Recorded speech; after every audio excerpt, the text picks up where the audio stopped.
آیت نمبر 112 سے تفسیر۔ اذ قال الحواریون، یاد کرو جب حواریوں نے کہا، اے عیسیٰ ابن مریم، کیا آپ کا رب ہم پر آسمان سے کھانے کا ایک خوان اتار سکتا ہے؟ خوان ڈائننگ ٹیبل ٹائپ، جیسے ٹرے میں لگایا کوئی چیز سجی ہوئی آتی دسترخوان، ایسے سجایا ایسے ہی نیچے اتار سکتا ہے؟ ود ان بریکٹ، اس موقع پر بریکٹ کلوز، عیسیٰ علیہ السلام نے کہا، اللہ سے ڈرو اگر تم سچے مومن ہو۔ اگلی آیت بھی ملا لیجئے، آیت 113، قالوا نريد ان ناكل منها، انہوں نے جواب دیا ہم تو بس یہ چاہتے ہیں کہ اس خوان سے کھانا کھائیں۔ ود ان بریکٹ، اس کے نتیجے میں بریکٹ کلوز، ہمارے دل مطمئن ہوں، ہمیں معلوم ہو جائے کہ آپ نے ہم سے سچ کہا ہے اور ہم اس سچائی کی گواہی دینے والے ٹھہریں۔ آیت نمبر 114 بھی ملا لیجئے، قال عیسی ابن مریم، اس پر عیسیٰ ابن مریم نے دعا کی، اے اللہ ہمارے پروردگار، ہم پر آسمان سے ایک خوان نازل فرما جو ہمارے لیے اور ہمارے اگلوں پچھلوں کے لیے یادگار قرار پائے، خوشی کا موقع قرار پائے، اور جو تیری طرف سے ایک نشانی ہو۔ پروردگار ہمیں عطا کر، تو بہترین عطا کرنے والا ہے۔ آیت نمبر 15 بھی لے لیجئے، قال اللہ انی منزلها علیکم، اللہ نے فرمایا میں اس کو تم پر ضرور نازل کروں گا، لیکن اس کے بعد جو تم میں سے منکر حق بن جائے گا تو میں اسے سخت سزا دوں گا جو اہل دنیا میں سے کسی کو نہ دی ہوگی۔ آیت 112، حواریوں نے کیا کہا ہے عیسیٰ ابن مریم، هل یستطیع ربک، یاد رکھیے کہ تیرا رب آسمان سے خوان اتار سکتا ہے، یعنی اس کو اگر ہم اپنے سینس میں لیں کہ طاقت رکھتا ہے خوان اتارنے کی، تو یہاں پہ رب کی قدرت کے بارے میں نہیں وہ بات کر رہے کہ اللہ تعالیٰ میں اتنی طاقت ہے کہ وہ خوان اتار سکتا ہے، نہیں، وہ یہاں پر حکمت کی بات ہو رہی ہے کہ کیا تیرے رب کی یہ حکمت ہے کہ وہ ہمیں ایسی کوئی کھلی نشانی دکھائے۔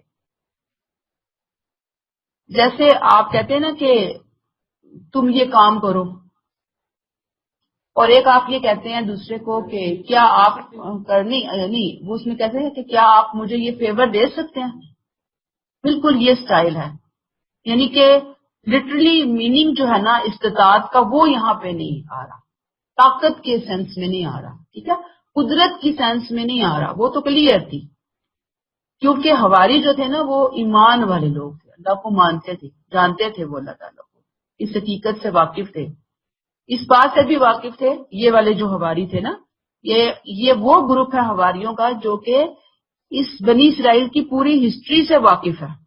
سوچے نا ذرا، جانتے ہیں کہ بیچ بیچ میں بنی اسرائیل کیا کر چکے ہیں، اور آپ کو یاد ہو کہ ہم سورہ بقرہ میں بھی پڑھ کر آئے کہ بنی اسرائیل جو ہیں وہ اللہ تعالیٰ کو دیکھنے کا مطالبہ بھی کر چکے، پھر اللہ تعالیٰ نے کتنے سخت کے عذاب میں ان کو پکڑ لیا تھا، ایک کڑک نے ان کو آ دبوچا تھا۔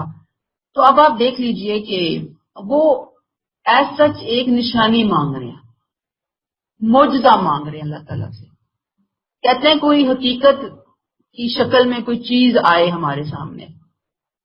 تو یاد رکھیے کہ اللہ تعالیٰ کی جو سنت ہے نا ہمیشہ سے تمام انبیاء کرام کے بارے میں، وہ یہ ہے کہ انہوں نے معجزات کی کبھی بھی حوصلہ افزائی نہیں کی، معجزات کے ظہور کے لیے حوصلہ افزائی نہیں کی۔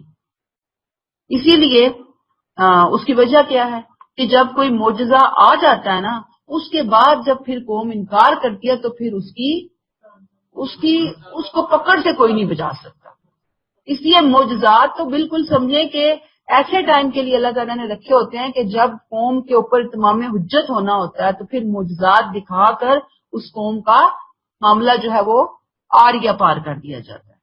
اسی لیے حضرت عیسیٰ علیہ السلام نے اپنی قوم کو روکا اور اللہ تعالیٰ نے جب انہوں نے روکا، حواریوں نے دوبارہ درخواست کی کہتے ہیں، تو اللہ تعالیٰ نے بھی اس درخواست کو پسند نہیں کیا. تو اللہ تعالیٰ نے کہا کہ دیکھو اتارنے کو تو معاہدہ اتر سکتا ہے، لیکن اگر معاہدہ اترا، دسترخوان اترا، اس کے بعد اگر لوگوں نے کفر کیا تو بس پھر اس کو ایسی سزا دوں گا جو میں نے کسی اور کو نہ دی ہوگی.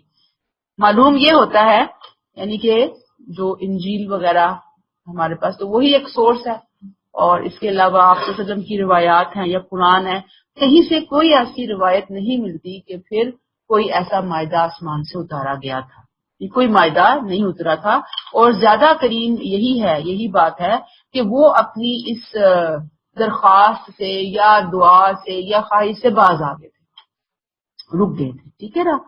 اور وہ یہی چاہ رہے تھے کہ اللہ تعالیٰ ہم بس دیکھنا چاہ رہے ہیں کہ آپ کوئی چیز اتارے کہ ہمارا دل جو ہے وہ زیادہ اطمینان کے اندر آ جائے. جیسے اگر آپ کو یاد ہو کہ حضرت ابراہیم علیہ السلام نے کہا تھا کہ اللہ تعالیٰ کہ آپ مردوں کو زندہ کر سکتے ہیں، تو وہ پھر انہوں نے کہا کہ میں اپنے دل کا اطمینان چاہتا ہوں. تو یہی آیت 113 میں آتا ہے نا کہ وہ کہتے ہیں قالوا نريد ان ناكل منها وتطمئن قلوبنا، ہمارے دل مزید اطمینان پہ آ جائیں، یعنی کہ ہم حق الیقین کے مقام پر پہنچنا چاہتے ہیں. تو اللہ تعالیٰ نے کہا نہیں، وہ تو پھر ہر ایک کے بس کی بات نہیں ہے نا کہ حق الیقین کا وہ مقام حاصل کرے جو کہ انبیاء کرام کا ہی معاملہ ہے. تو اللہ تعالیٰ نے یہاں پہ ایک طرح سے اس کی حوصلہ شکنی فرمائی ہے.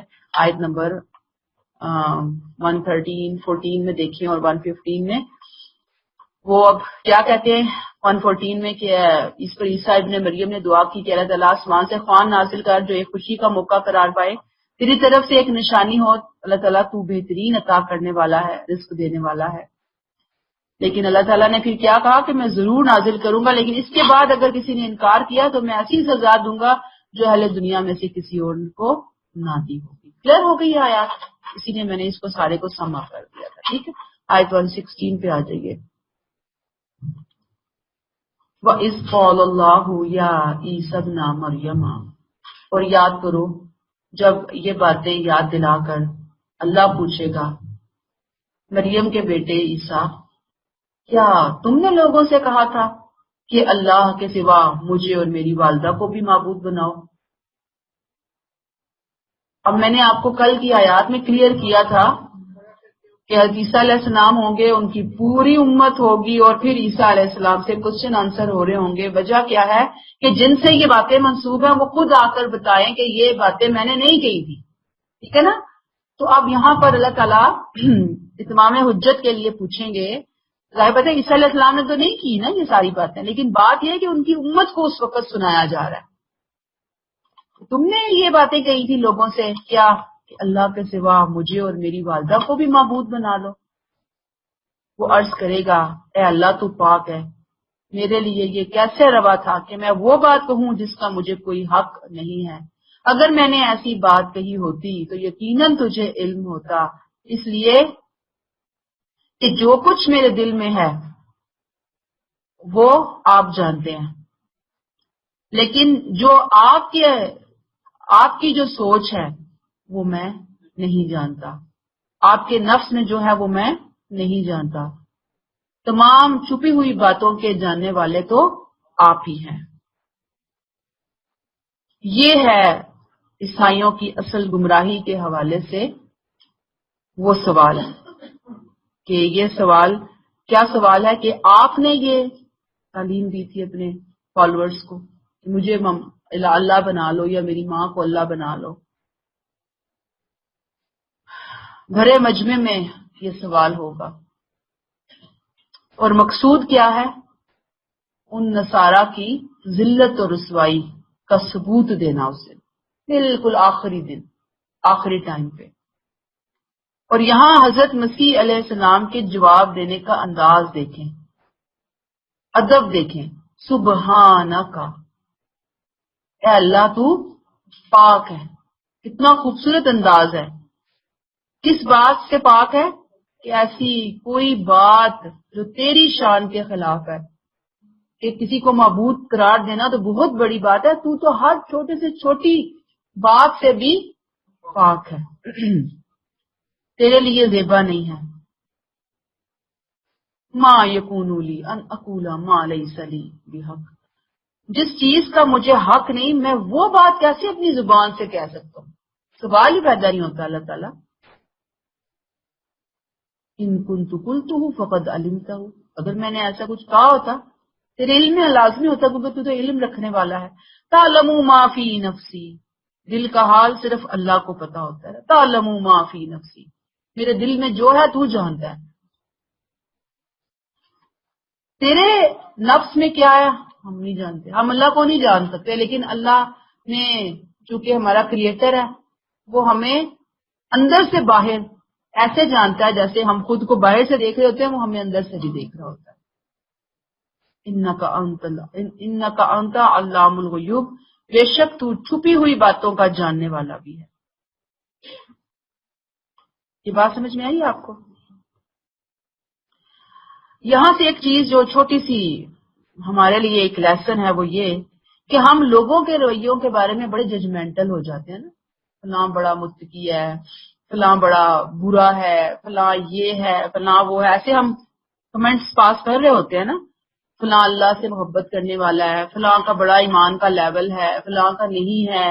یعنی گویا ہم نے کوئی تھرمامیٹر ہاتھ میں رکھا ہوا ہے اور ہر ایک کو ہم چیک کر سکتے ہیں کہ جی اس کے ایمان کا لیول کیا ہے، اس کے فلاں چیز کا لیول کیا ہے. اللہ نے ایسا کوئی پیمانہ ہمیں نہیں دیا، وہ صرف اللہ کے پاس ہے. لہذا لوگوں کے بارے میں رائے پاس کرنے سے بہتر ہے انسان خاموشی اختیار کرے. کوئی چیز نظر آتی ہے اس کے لیے ہدایت کی دعا کرے، کوئی اچھی چیز ملتی ہے تو وہ بھی اللہ کا ہی احسان ہے کہ کسی کے اندر یہ چیز ہے تو وہ بھی اس کا کوئی کمال نہیں ہے کہ اللہ کا احسان ہے. آیت نمبر 117 ما قلت لهم الا ما امرتنی به، میں نے تو ان سے وہی بات کی تھی جس کا آپ نے مجھے حکم دیا تھا. وہ کیا حکم تھا؟ اللہ کی بندگی کرو جو میرا رب بھی ہے اور تمہارا رب بھی ہے. وَكُنْتُ عَلَيْهِمْ شَهِيدًا مَا دُمْتُ فِيهِمْ، میں صرف اس وقت تک ان پر گواہ رہا جب تک میں ان کے درمیان موجود تھا. جب تک میں موجود تھا میں اس بات کا گواہ تھا. کس بات کا؟ کہ جو تعلیم میں نے ان کو دی کہ ایک اللہ کی عبادت کرو، میں اس بات پہ گواہ تھا کہ میں نے یہی تعلیم دی. فلما توفیتنی، اور جب آپ نے مجھے واپس بلا لیا تو پھر تو ہی ان پر نگران تھا. اب بعض لوگوں نے یہاں پہ توفیتنی کا ترجمہ وفات کیا. میں نے وہ کہا نا کہ دو اسکول آف تھاٹ ہیں عیسیٰ علیہ السلام کی آمد کے حوالے سے، وہ یہی سے ہی لیتے ہیں کہ عیسیٰ علیہ السلام کہتے ہیں کہ جب آپ نے مجھے وفات دی، آپ نے مجھے بلا لیا تو پھر آپ ہی ان پر نگران تھے. وَأَنْتَ عَلَىٰ كُلِّ شَيْءٍ شَهِيدٌ، اور آپ ہر چیز پر گواہ ہیں. پچھلی آیات کو دیکھیں اور اس کو آپ ملائیں، 116 اور اس کو ملائیں تو بالکل کلیئر ہو جاتی ہے. اور قرآن نے وہ ایک بات جو انجیلوں کے اندر ان کے بارے میں عیسیٰ علیہ السلام کے بارے میں آتی ہے کہ وہ کہتے ہیں نا کہ میرا باپ اور تمہارا باپ، حضرت مسیح علیہ السلام نے یہاں پہ بالکل کلیئر کہہ دیا انی عبد اللہ ربی و ربکم، کہ عبادت کرو اللہ کی جو میرا رب بھی ہے اور تمہارا رب. یعنی میرا باپ اور میرا باپ نہیں کہا انہوں نے کہا رب ہے. ابن بھی نہیں کہا انہوں نے خود کو کہ میں اس کا بیٹا ہوں. بالکل یہاں پر آ کر کلیئر کر دی.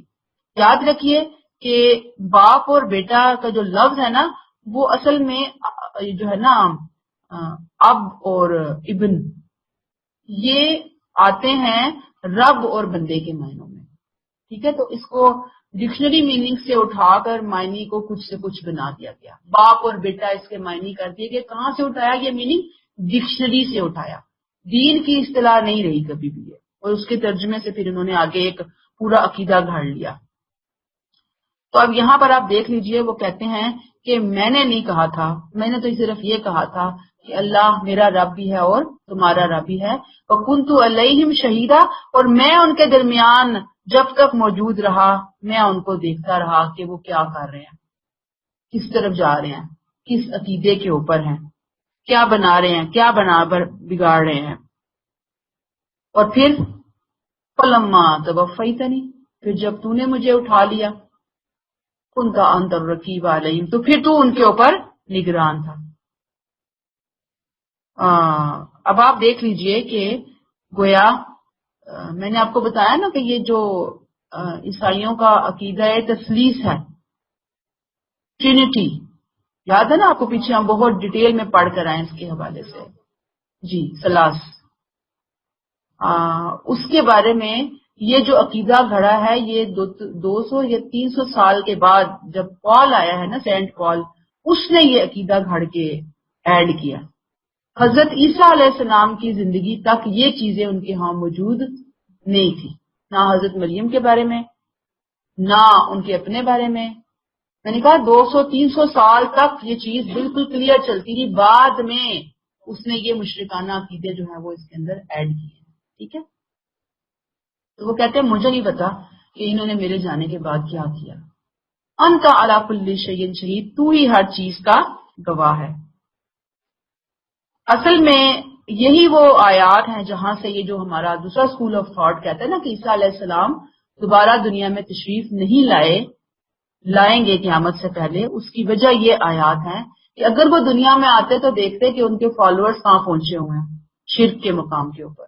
آج عیسائیوں کو دیکھیں نا آپ کہ ان کے سارے ہی فرقوں میں شدید ترین شرک پایا جاتا ہے عیسیٰ علیہ السلام کے حوالے سے، کہ ان کو خدا یا خدا کا بیٹے سے کم کا درجہ تو وہ دیتے ہی نہیں ہیں. تو یہی وجہ ہے کہ وہ کہتے ہیں کہ اگر وہ دنیا میں تشریف لاتے تو ان کو پتہ چل جاتا کہ ہاں کرسچنز نے کیا کیا کیا، میرے فالوورز نے کیا کیا کیا. تو وہ چونکہ اب دنیا میں نہیں آئیں گے، جب قیامت ہوگی اس دن ان کو کھڑا کر کے بتایا جائے گا کہ تمہارے فالوورز نے تمہارے پیچھے سے یہ کام کیے تھے. ٹھیک ہے، تو یہ آیات ہیں جو کہ وہ ثبوت کے طور پر پیش کرتے ہیں. ٹھیک ہے، آیت نمبر 118، ان تعذبہم فانہم عبادک. اب اگر آپ انہیں سزا دیں تو یہ آپ کے بندے ہیں، اور اگر آپ انہیں معاف کر دیں تو آپ ہی ہیں زبردست اور بڑی حکمت والے. یہاں بڑی بہت زبردست بات اس آیت 118 میں آ گئی کہ حضرت عیسیٰ علیہ السلام خود کو ان کی شفاعت سے بری ذمہ قرار دے دیں گے. میں تو کچھ نہیں کہہ رہا، میں ان کی کوئی ذمہ داری نہیں لے رہا، میں ان کی کوئی سفارش نہیں کروں گا. اللہ تعالیٰ یہ آپ کے بندے ہیں، آپ ان سے جو چاہے معاملہ کریں، عذاب دیں تو آپ کے بندے، معاف کر دیں تو آپ کے بندے. اور پھر ساتھ ہی اللہ کو کہا فَإِنَّكَ أَنْتَ الْعَزِيزُ الْحَكِيمُ، آپ زبردست بھی ہیں اور بڑی حکمت والے بھی ہیں.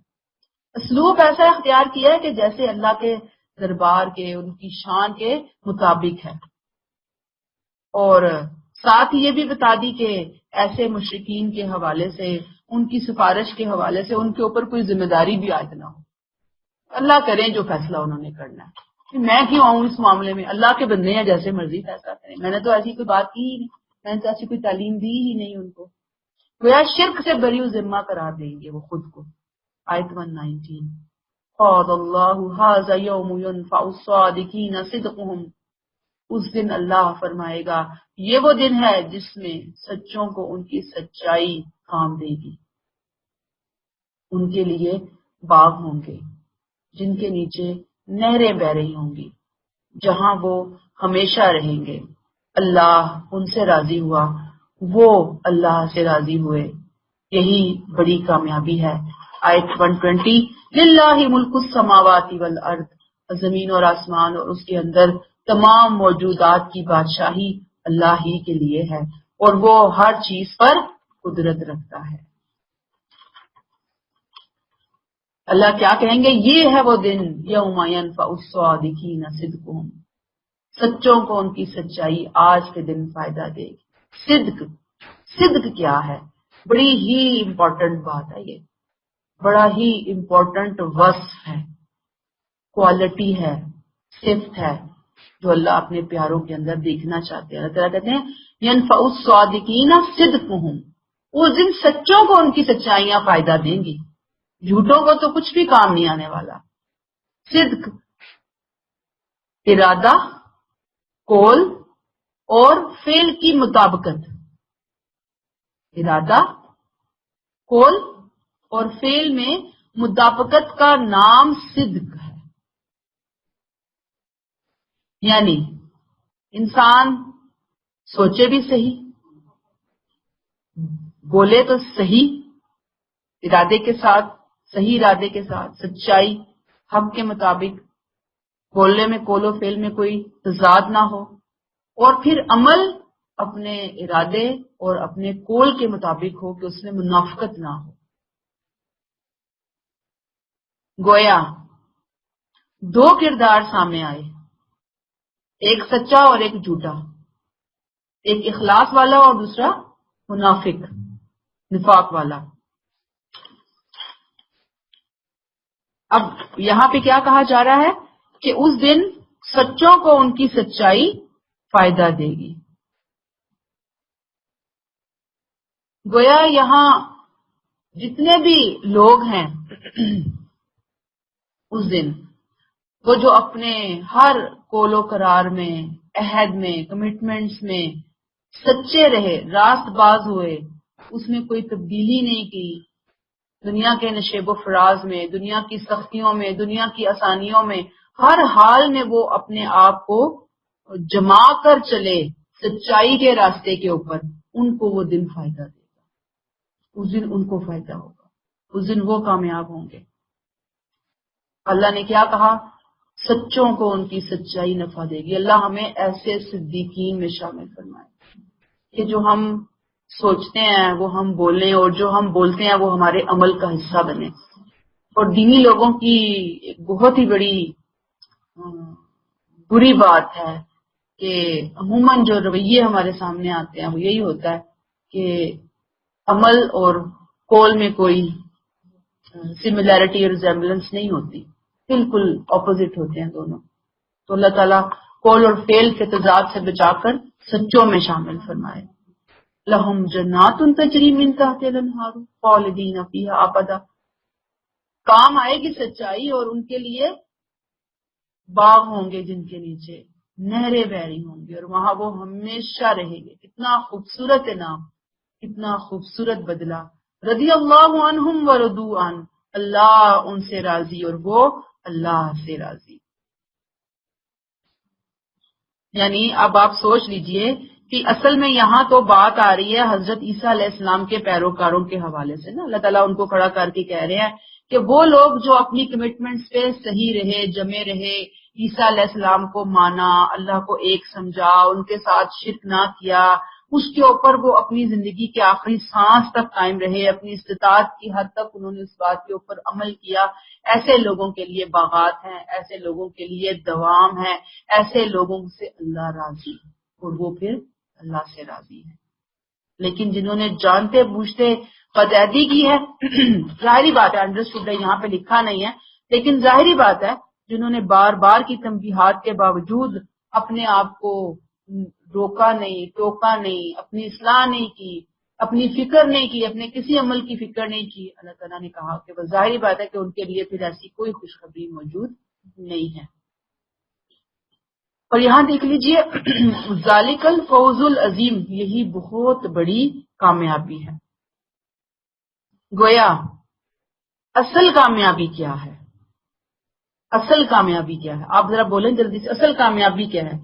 سب سے بڑی کامیابی کیا ہے؟ کہ انسان سچائی اختیار کر کے نتیجے کے طور پر ایسی جگہ کا حقدار ٹھہرے جس کے بارے میں اللہ یہاں پر فرما رہے ہیں، نمبر 1 جنات تجری من تحتها الانہار، نمبر 2 خالدین فیہا ابدا۔ ابدا دنیا میں تو ابدا نہیں ہے، کچھ بھی مل جائے، دنیا کی بادشاہتیں بھی مل جائے نا، ابدا نہیں ہے، ابدا وہاں پہ ہے۔ تیسری رضی اللہ عنہ، اللہ ان سے راضی۔ کتنا بڑا سرٹیفکیٹ ہے سچوں کے لیے، اللہ ان سے راضی۔ اور نمبر 4 ورضوا عنہ، بندے بھی اس سے راضی، کہ وہ اتنا نوازے گا کہ بندے خوش ہو جائیں گے۔